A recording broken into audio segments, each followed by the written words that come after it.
Hello everyone, welcome back to our channel Bioverse the universe of biology.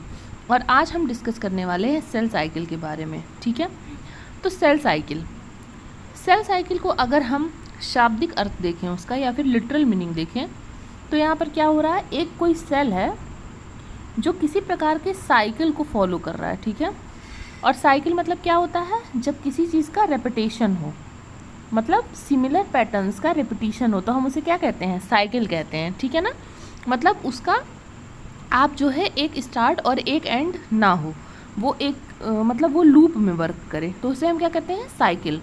तो कोई cell है जो किसी साइक्लिक ट्रांसफॉर्मेशन में अपने आप को पा रही है, मतलब अपने आप को चेंज कर रही है लेकिन किसी साइक्लिक फॉर्म में। ठीक है ना, जिस तरह से आप जैसे वाटर साइकिल हमने पढ़ा, हमने मिनरल की साइकिलिंग पढ़ी, उसी तरह से अब हम पढ़ेंगे सेल की साइकिलिंग।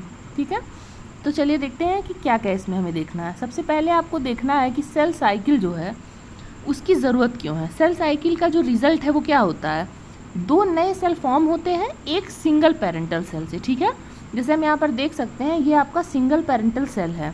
सेल साइकिल के अंडर ये गया और लास्ट में क्या किया, इसने दो नए सेल बना लिए, दो नए डॉटर सेल बना लिए।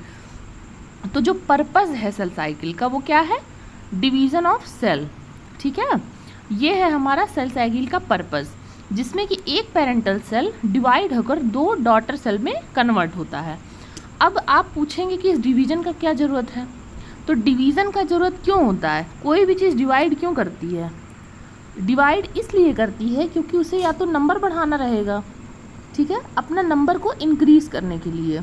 ठीक है, जैसे मान लीजिए सेल है, सेल यहाँ पर डिवाइड हो रही है। सेल डिवाइड क्यों हो रही है, अपने नंबर को इंक्रीज़ करने के लिए। और नंबर इंक्रीज़ क्यों हो रहा है, आपके ग्रोथ के लिए। ठीक है ना, जैसे जब आप छोटे थे तो आपके पास नंबर ऑफ सेल्स कम थी, आपके हाथ का साइज छोटा था, आपके पैर छोटे थे तो आपको नंबर ऑफ सेल्स कम चाहिए थी। लेकिन जैसे जैसे आप अडल्ट होते गए हैं तो आपके नंबर ऑफ सेल्स की रिक्वायरमेंट ज़्यादा है। तो ये सेल आप कहीं से खरीद के तो नहीं ला रहे हैं, आपकी बॉडी ही इन सेल्स को बना रही है कि नहीं। तो ये सेल की जो बॉडी है वो सेल बना कैसे रही है, डिवीज़न के थ्रू।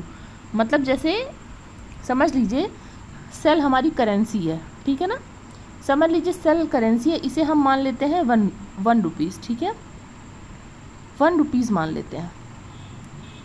अब किसी तरीके से आपको अपना 1 रुपया तो बचाना है और एक और रुपया प्रोड्यूस करना है।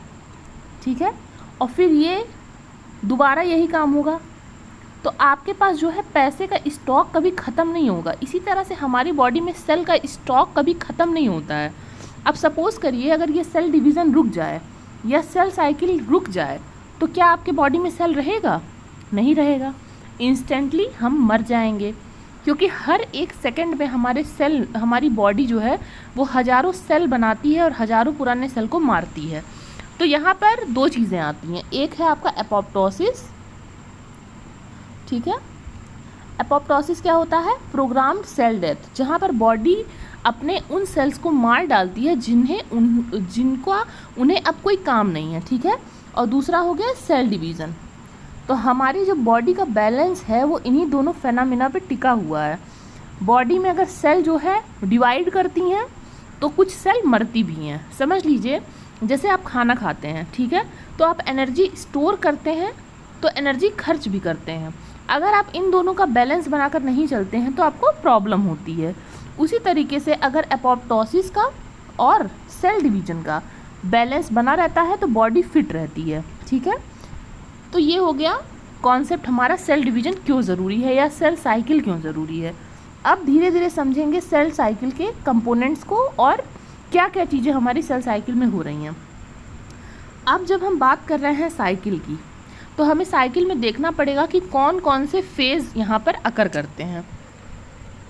तो सेल साइकिल के फेजेस की जब हम बात करेंगे तो सबसे पहले यहाँ पर जो है ब्रॉडली हमने बांटा है इंटरफेज़ में, और यहाँ पर दूसरा जो फेज़ है हमारा वो है एम फेज़ या माइटोसिस फेज़। ठीक है, एक इंटरफेज़ हो गया, एक आपका एम फेज़ हो गया, ये आपका ब्रॉड डिवीज़न हो गया। इंटरफेज़ क्या होता है, इंटरफेज़ में सेल आपका प्रिपेयर करता है, सेल क्या करता है आपका, प्रिपेयर करता है कि हाँ अब हमको डिवाइड करना है, ठीक है ना, सेल प्रिपरेशन करता है। और जो माइटोसिस है वो क्या है आपका, वो एक्चुअल फेज है जब आपका सेल डिवाइड कर रहा है। फॉर एग्जांपल जैसे ये जो आपका इंटरफेज है ये आपका प्रिपरेशन का फेज है, ठीक है ना। और माइटोसिस जो है वो आपका डे ऑफ एग्जामिनेशन है। सपोज करिए आप यूपीएससी की तैयारी कर रहे हैं, तो ये जो पूरा इंटरफेज है ये आपका प्रिपरेशन का फेज़ है, और माइटोसिस फेज़ है जिस दिन आप एग्ज़ाम देंगे, जिस दिन आप एक्चुअल वर्क करेंगे, ठीक है ना। अब देखिए इंटरफेज में भी 3 और फेजेस हैं, मोस्टली 3 और फेजेस हैं ब्रॉडली, ठीक है ना, जिसमें G1 फेज़ है, S फेज़ है और G2 फेज़ है। G मतलब है यहाँ पर गैप फेज़। तो यहाँ पर देखिए माइटोसिस में और डीएनए सिंथेसिस इन दोनों फेज़ के बीच में एक गैप फेज़ है, फिर डीएनए सिंथेसिस से लेकर माइटोसिस के बीच में एक गैप फेज़ है, ठीक है। यहाँ पर एक और गैप फेज़ होता है जिसे कहते हैं G0 या फिर क्विसेंट फेज़। G0 फेज़ में क्या होता है, वो सेल्स जाती हैं जिन सेल को रेस्ट करना होता है, समझिए। जैसे कि आपको साइकिल में आप दौड़ते दौड़ते थक गए या आपकी उम्र हो गई, अब आपको इस साइकिल में नहीं दौड़ना, तो आप कहाँ जाएंगे, G0 फेज़ में, ठीक है। अब देखते हैं यहाँ पर हम, A cell reproduces by performing an orderly sequence of event in which it duplicates its content and then divides in two, ठीक है। तो कभी भी अगर आप साइकिल की बात कर रहे हैं तो वो क्या है, ऑर्डरली सीक्वेंस ऑफ इवेंट्स है, जहाँ पर इवेंट जो है ऑर्डर में अकर कर रहे हैं, ऐसे कुछ भी नहीं होने जा रहा है, मतलब माइटोसिस हो गया फिर तुरंत सिंथेसिस हो गया, ऐसे नहीं हो रहा है, एक फिक्स उसका ऑर्डर है जिस ऑर्डर में चीज़ें अकर करेंगी। This cycle of duplication and division known as cell cycle, ठीक है। तो ये जो डुप्लीकेशन और डिवीज़न का साइकिल है इसी को सेल साइकिल कहते हैं, क्योंकि यहाँ पर पहले तो चीज़ें डुप्लीकेट हो रही हैं उसके बाद डिवाइड हो रही हैं। It is the essential mechanism by which all living things reproduce, ठीक है। तो रिप्रोडक्शन का जो मेन मीन्स है वो क्या है, सेल साइकिल या cell division. In unicellular species such as bacteria and yeast each cell division produces a complete new organism, ठीक है। मतलब जो यूनिसेलुलर स्पीसीज़ हैं जिनमें सिर्फ एक ही सेल प्रेजेंट है, तो अगर एक सेल प्रेजेंट है और वही चेंज हो गया 2 सेल में, तो एक पूरा नया ऑर्गेनिज्म बन गया ना, क्योंकि ऑर्गेनिज्म के बनने के लिए सिर्फ एक सेल की रिक्वायरमेंट है। लेकिन अगर वही मल्टी सेलुलर स्पीशीज़ है तो long and complex sequences of cell division are required to produce a functioning organism. देखिए अगर मल्टी सेलुलर स्पीशीज़ है मतलब बहुत सारे सेल हैं वहाँ पर, तो सिर्फ एक सेल में अगर सेल डिवीजन होगा तो उस ऑर्गेनिज्म को कोई फर्क नहीं पड़ेगा या नया ऑर्गेनिज्म बनना कठिन रहेगा। इसलिए complex sequences of cell division चाहिए, कई सारे सेल डिवीजन होने चाहिए जिससे कि एक नया ऑर्गेनिज्म बन पाए। अब देखिए जैसे मैंने आपको बताया कि अगर कोई सेल डिवीजन हो रहा है उसे आपने रोक दिया, कैसे रोक दिया, चाहे तो आपने एक्सरे का बहुत लार्ज डोज दे दिया, तो क्या होगा, हम कुछ दिनों के अंदर मर जाएंगे क्योंकि हमारे शरीर में तब लिमिटेड सेल हो जाएगा। देखिए ऐसे हमारा समझ लीजिए सेल्स हमारे खजाना है कोई, ठीक है, हम उसे रोज़ खर्च कर रहे हैं लेकिन उस खजाने में हम और पैसे ऐड करते जा रहे हैं। अगर हम इस तरह से करेंगे तो हमारा खजाना कभी ख़त्म नहीं होगा। लेकिन सपोज़ करिए आपने ऐड करना बंद कर दिया, आप सिर्फ खर्च कर रहे हो, तो वो खजाना बहुत कम दिन चलेगा। इसी तरह से सिमिलरली हमारा सेल भी है। सेल एक बहुत वैल्यूएबल चीज़ है, ठीक है, जिसका हमें स्टॉक हमेशा भरते रहना है। अगर नहीं भरेंगे तो एक दिन वो सेल ख़त्म हो जाएगा और हमारी डेथ हो जाएगी। अब देखिए जो सबसे मिनिमम रिक्वायरमेंट है सेल साइकिल वो क्या है, सबसे मोस्ट फंडामेंटल टास्क क्या है सेल का। अगर आपसे पूछा जाए कि सेल ये सब कर क्यों रहा है, सेल को क्या ज़रूरत है ये सब चीज़ करने की, सेल का इसके पीछे स्वार्थ क्या है, तो इसके पीछे सेल का जो स्वार्थ है वो ये है, passing on its genetic information to the next generation of cells, ठीक है। सेल का इसमें सबसे बड़ा यही स्वार्थ है कि इसको अपना डीएनए जो है नेक्स्ट जनरेशन में ट्रांसफ़र करना है। जितने भी ऑर्गेनिज्म धरती पर अकर करते हैं, जितने भी एग्जिस्ट करते हैं, उन सब का सबसे प्राइमरी मोटो क्या है, इनहेरिटेंस, नेक्स्ट जनरेशन में अपना डीएनए सेंड करना, जेनेटिक इन्फॉर्मेशन को पास करना, जिससे वो इस धरती से एक्सटिंक्ट ना हो जाए। तो इसी तरह से सेल का भी जो प्राइमरी फंक्शन है वो है जेनेटिक मटेरियल को ट्रांसफ़र करना, ठीक है। अब देखिए 2 genetically identical daughter cell produce करना है, तो अगर 2 genetically identical daughter cell present करना है, मतलब कि सपोज करिए जो पेरेंट है उसके पास n नंबर ऑफ क्रोमोसोम है, ठीक है। अब इसको पहली बात बनना है 2 में, और दोनों में जो है अमाउंट वो n ही होना चाहिए, ठीक है। तो ऐसा कैसे हो जाएगा, मान लीजिए n को अगर आप डिवाइड करेंगे तो ये तो आपका हाफ n हो जाएगा, n/2 हो जाएगा और n/2 हो जाएगा, तो यहाँ पे जेनेटिक मटेरियल क्या हो जाएगा, हाफ हो जाएगा। तो हमें ये तो नहीं करना, हमें as it is genetic material यहाँ पर ट्रांसफ़र करना है। तो इसके लिए हमें क्या करना पड़ेगा, अब इस जेनेटिक मटेरियल को अगर हम डबल कर देते हैं, मान लीजिए ये पहले नॉर्मल कंडीशन में n रहता है, ठीक है। अब किसी प्रोसेस से हम इस जेनेटिक मटेरियल को 2n कर देते हैं, ठीक है।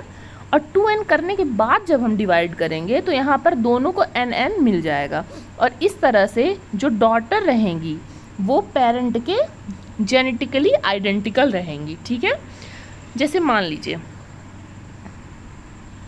अगर मेरे पास, सपोज़ करिए अगर मेरे पास 1 रुपीज़ है, ठीक है, और 2 लोग हैं जिन्हें मुझे ये पैसा जो है देना है इक्वली, इन दोनों में इक्वली होना चाहिए, और जो इन दोनों को मैं दे रही हूँ वो मेरे से इक्वल होना चाहिए। मतलब मैं इन्हें 0.5 नहीं दे सकती हूँ, मुझे इन्हें भी 1 ही देना है।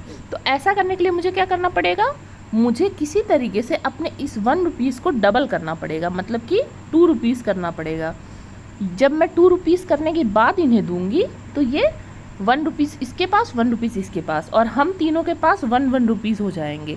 तो यही प्रोसेस है डुप्लीकेशन का। डीएनए डुप्लीकेशन करने का नीड इसीलिए आता है, जिससे कि जो डॉटर है वो पेरेंट के आइडेंटिकल रहे, नहीं तो जेनेटिक मटेरियल हाफ हो जाएगा। तो यहाँ पर ये बात हो गई। अब देखिए, the replicated chromosome must then be accurately distributed to the 2 daughter cell so that each receive a copy of the entire genome, ठीक है। तो यहाँ पे इस तरह से नहीं हो सकता कि आपके पास 2 मतलब डबल है आपके डीएनए का, तो आप एक डॉटर सेल को 0.5 अमाउंट दे दें और एक डॉटर सेल को 1.5 दे दें, इस तरह से नहीं हो सकता। आपको दोनों को इक्वल देना है, ठीक है ना। To maintain their size dividing cell must coordinate their growth, ठीक है, increase in cell mass with their division. तो जब डिवीज़न होने वाला रहता है, तो क्या होता है, सेल जो रहता है, देखिए ये है एक नॉर्मल सेल का साइज़, ठीक है, ये है एक नॉर्मल सेल का साइज़। लेकिन अब इसको अगर डिवाइड करना है तो ये ऐसे तो डिवाइड कर नहीं पाएगा, क्योंकि इसको हर चीज़ यहाँ पर दुगनी चाहिए। एक एक चीज़, एक एक कंटेंट जो है सेल में वो हमें दुगना चाहिए, क्योंकि हमें 2 लोग में डिवाइड होना है। तो अब ये देखिए इसकी साइज़ जो है बढ़ जाएगी, यहाँ पे हर एक चीज़ डबल अमाउंट में प्रेजेंट होगी, जिससे कि दोनों डॉटर सेल में इक्वली बढ़ सके। तो ये यही बात यहाँ पर कही जा रही है, ठीक है। अब यहाँ पर हमारा रेप्लिकेशन हो गया। The most basic function of cell cycle is to duplicate the vast amount of DNA in the chromosome and then segregate the copies into 2 genetically identical daughter cell.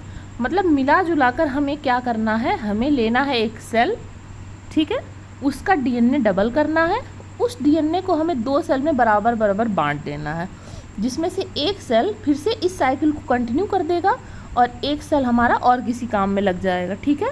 इस तरह से हमारा जो रिजर्व है वो बचा रहेगा और यहाँ पर एक्स्ट्रा सेल भी ऐड होते रहेंगे। तो ये है सेल साइकिल का, सेल ग्रोथ का एक जनरल ओवरव्यू। अब हम इसमें आगे और बहुत सी अच्छी अच्छी चीज़ें पढ़ेंगे। ये बहुत ही इंटरेस्टिंग टॉपिक है और मेरा फेवरेट टॉपिक है, तो हम इसे कंटिन्यू करेंगे और बहुत सारी चीज़ें हैं। तो आप वीडियोस को लाइक करिएगा और चैनल पर बने रहिएगा। तब तक के लिए पढ़ते रहिए, बढ़ते रहिए। Thank you.